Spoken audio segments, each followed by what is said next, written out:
If you thought my love for Florence Pugh was high before, bruh, bruh.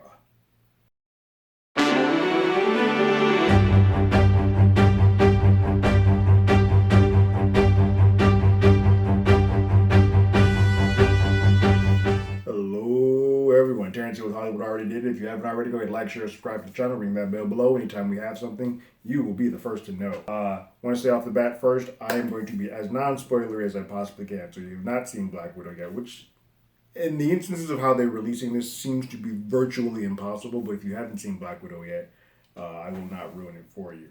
But this is one of those ones where they are doing theatrical release, which it seems to be that that's the way that people are still watching it.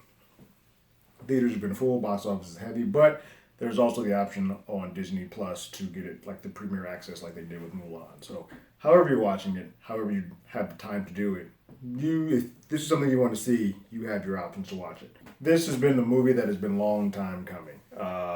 Scarlett Johansson has been the one out of the original Avengers, the original six, that has not gotten their own thing. Hawkeye as well, but he's getting a series, but out of the folks who was like a bona fide star who could probably go ahead and lead a film, even around the time that she was doing Assault, Scarlett Johansson somehow just wasn't being given the film, and we got a Captain Marvel film first, which just seemed odd considering that Black Widow was probably the way to go for that. And so, the one thing that I think keeps this film from being in the very top, tippy top tier for me is that it's a few years too late.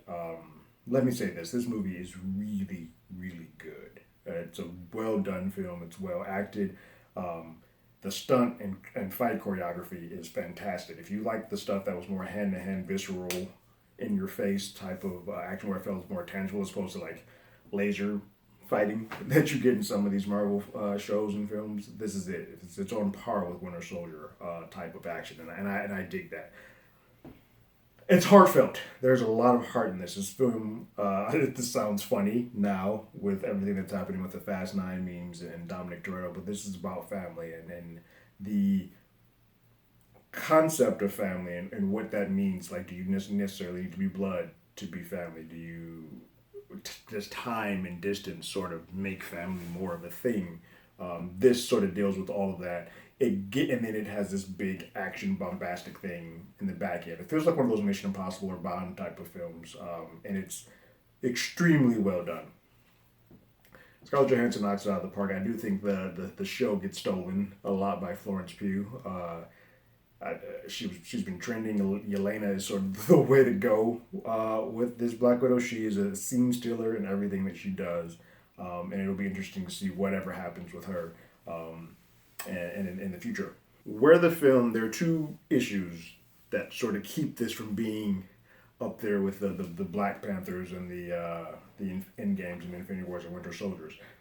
One is sort of like Winter Soldier, but I think Winter Soldier just handled it a little bit better. When the back end of this film, with all the heart and all the stuff that happens in that movie, and then in this movie, the back end third act of the movie gets really big, and so some of the heart and heartstrings and work that was placed gets lost or drowned out because everything becomes larger than life. And I think it's a little bit more accepted in the Winter Soldier because you do have characters that are power. Where here, these guys are human for the most part, except for Red Guardian. So some of it is like, they're taking me out a little bit because I don't know if everything that is happening here these folks will be able to sustain. But that within itself, it's still a fantastic ride and it still looks good. But the biggest issue that I have are the level of stakes. Stakes in this film don't always feel high because this isn't a spoiler for this film. If you've seen Endgame and Infinity War, we sort of know the fate of Natasha. And so there are a lot of times where we put her in peril in this film. This is just an issue that I have with prequel films altogether.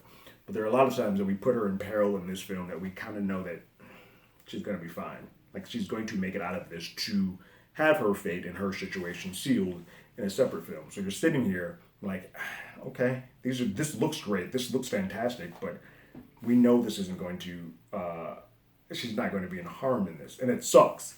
It really sucks because I think the timing of this movie is what sort of messes up how high people can rank this. I wish I lived in a world where I had not seen Endgame and Infinity War, where I could have gone from Civil War and then this was the next film that I got when I got Black Panther and Spider-Man. This should have been there too. Because I think it would have been a much better ride. I feel jealous and envious of anybody who's watching the MCU for the first time or who's going back through chronological order and this is the way that they're seeing this place where it should be and then going from Civil War to this to Infinity War. I think that'll be a much better experience than what we got in this. I do think it's a good idea though to do these side stories. Like I like this. I like when your big team ups aren't there and you haven't given somebody a side story or a side film or side show as we're doing now. Do these. Especially if they're as well crafted and as handled as this. I just think the time you need to make sure the timing wise that you're putting this out in a timely manner so that you don't mess up sort of the overall feel of the film. But even with that said, it is still very entertaining. It is still very and captivating, and it still shows a bond of sisterhood that I think was very important. It shows that a female character can lead a movie without being super power like Captain Marvel or Wonder Woman. Like this is just an espionage, Mission Impossible style action sequence film that works on all levels. I love that there's a female director. Well done, Cate. I love that our main two leads are women. I love that it feels like a woman film, an empowerment film without being like rah rah. It just is. It's just enveloped and ingrained in whatever this movie is doing. I also love that it doesn't hold back or pull any punches. I think one of my favorite parts, and I won't go into it because I don't really want to spoil it, but there's an entire sequence where Yelena and Natasha are with their father figure or father.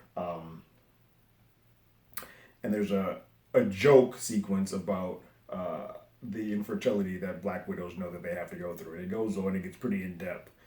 It's funny and frightening and terrifying at the same time. And only in the hands of a female director and the female cast can you deliver that and it work in the way where you sort of put a man in his place. And I was like, well done. It's a really well done sequence, but it's just some of those hints, some of those things that happen within the movie that you wouldn't be able to do were these in less capable hands. I also think that this is one of the more beautiful shot Marvel films. Sometimes, especially with the Avengers films, the ones that Joss did, they feel a little TV production-y. Like it's very one level. It feels bright and colorful. This has some texture. There's some grain to it. You see layers and stuff. Kudos to the lady directors. I think from what I've seen from the Eternals trailer, this looks like that's going to be on the same way, where there seems to be a little bit more roughness and grittiness to the way that things are shot. That sequence that's in the trailers that we get is, and see an extended form when Yelena and Natasha first meet back up as grown-ups. It's intense. It's visceral. You feel it. Although again, stakes wise, you understand it, but you also know that they're not going to harm each other. But all of these action sequences feel lived in. Taskmaster is a great chance to see that character on screen. All of it comes together well, and it puts together a really nice bow on the legacy and character that is Black Widow. It sucks that this didn't come earlier or that she couldn't get multiple rides on it, because I feel like everything seems to be saying that Scarlett is done with the role, and it'll be interesting to see what happens or what they decide to do with any characters that are left on the board when this is all said and done. Yes, there's a post-credit sequence. Stay at the end, very end, to see what happens next. I don't understand it. It happens in every theater. There are people who get up and leave. I don't know why.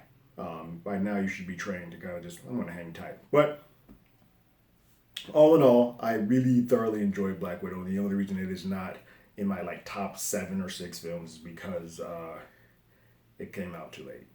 So now it's in the middle of the pack, and I wish there was a world where I could Men in Black flashy thingy or Eternal Sunshine and get that out of there and kind of see this fresh. I think it would be higher up, but because where it's at, that is where it's located. But it was a fun ride. I will be watching this again. What did you guys think of Black Widow? Go ahead and leave your comments in the comments below. If you haven't already, you can follow us on Twitter at HollywoodADI, or you can hit us up on email at HollywoodAlreadyDidIt@gmail.com. We also have a podcast with the same name that's on Google Podcasts, Spotify, Apple Podcasts, any other place podcasts. We're there. This week we will be talking about Black Widow and probably a range of Marvel stuff and some of the why it took so long for them to get this female character on screen. And then we also do our Marvel pair-up show with Loki, with our guest host Jamie Jerick with a time traveling movie. And you'll find that also here on YouTube and anywhere else that podcasts are played. But like always, I got my ticket. You got yours.